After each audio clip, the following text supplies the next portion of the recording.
ஒரு LCR circuit கொடுத்துருக்காங்க. அதில் வந்து ரெசிஸ்டன்ஸ் ஈக்குவல் டு 50 ஓம்னு சொல்லியிருக்கிறாங்க.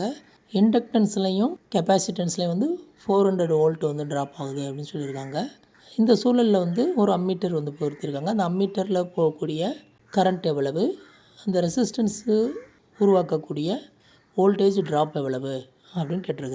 இண்டக்டன்ஸ்லையும் கெப்பாசிட்டன்ஸ்லையும் ஒரே அளவிலான வோல்டேஜ் ட்ராப் ஆச்சு அப்படின்னு சொன்னாக்க அதுக்கு வந்து ரெசனன்ஸ் அப்படின்னு சொல்லுவாங்க.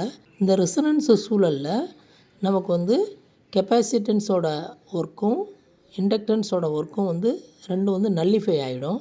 அப்போ ஒன்லி வந்து resistance present in the circuit. ஓகேவா? அப்போ சோர்ஸ் வந்து 100 வோல்டேஜ்னு கொடுத்துருக்கிறதுனால அந்த ரெசிஸ்டன்ஸு 50 ஓமும் வந்து 100 வோல்ட்டை தான் ட்ராப் பண்ணும். அப்போ வோல்டேஜ் வந்து 100 இல்லைங்களா?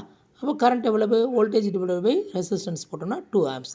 Option A is the correct answer.